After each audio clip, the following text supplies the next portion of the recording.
Hi, this is Peter from Net Foundation, and this is the second video in the series on how to make a course in its learning.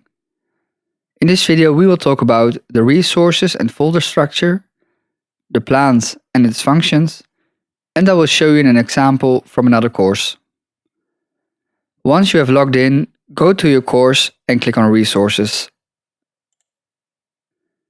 This is the place where everything will be made. All the assignments, tasks and tests are made here. Because making many elements can cause a messy space in which you are going to work, we advise to always organize everything in folders. In this course I will make a folder for the general information and 6 folders for the lessons. I will give every folder a name so that everything is nice and clear. Click Add and select Folder. Put in the title, and if you want, you can add a description.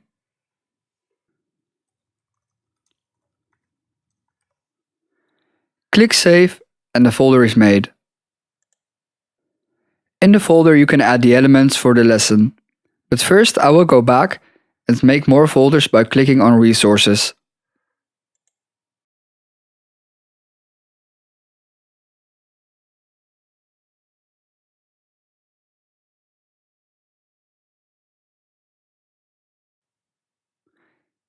You can select a folder or any other element and take a certain action by clicking here.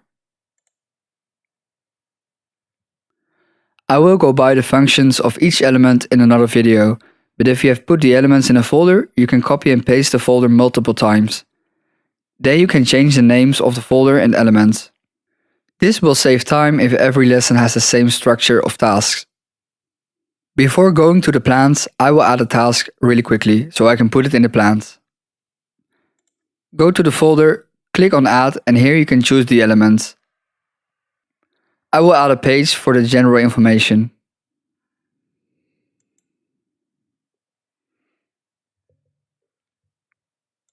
Click on Plans to go to the plans. Adding plans is easy. Simply click Add Plans. When I add a plan, I get 4 columns: Plan, Date, Description, and Resources and Activities. Here you can give the plan a name. Here you can add the date when the plan should be active. Right here you can describe what the lesson is about.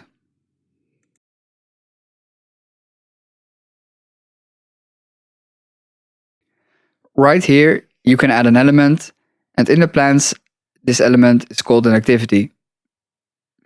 To add elements, click on Add Resource and then click on Add from Course. This way you get to the same folder structure we just made.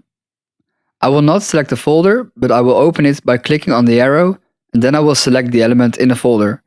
We don't want the students to go to the folder or the resources because everything should be available in the plans.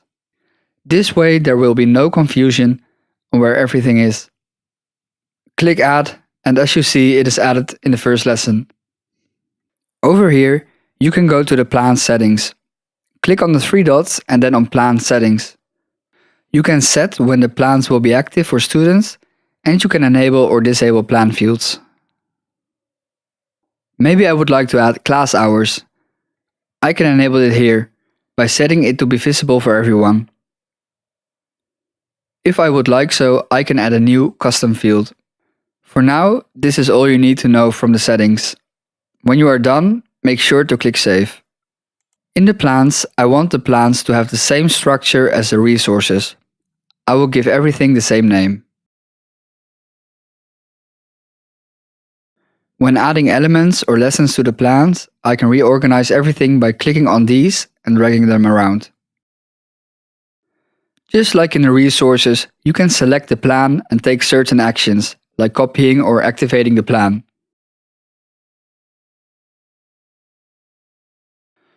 Before ending this video, I want to show you how the plans can look like if you have a course with more elements and lessons. This is a course I made a while ago. As you can see, every lesson has a name and has the same elements in it. As an example, I will copy lesson 3 to lesson 4. I will go to the resources Select the folder you want to copy and click on Action. Then click on Copy to. Then you can select to what course you want to copy the lesson to, but right now I just want to copy it to the same course. Click on Copy and you will see we have made a new folder. Make sure you change the names of all the elements to prevent confusion. I will quickly show you how I do it and you can follow along if you need to.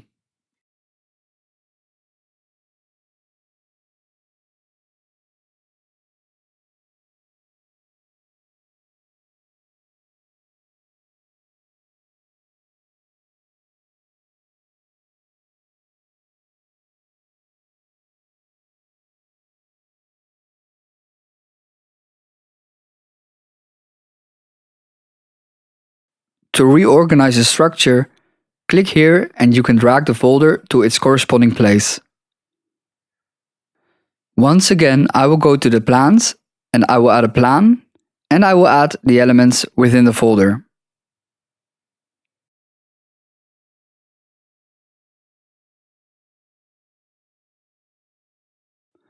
If you add the elements, make sure you add names that are clear and show which step it is. Every time I add some elements, I will give every element a number and a name that has to do with the activity. So when you add the same type of element in another folder or lesson, make sure to give it the same name. This repetition is very important for students so that they know what to expect. In the next video, I will show you what each element does and how you can choose which element you need to use. After that, I will go into the most used elements a bit more and I will show you how they work one by one. Thank you for watching.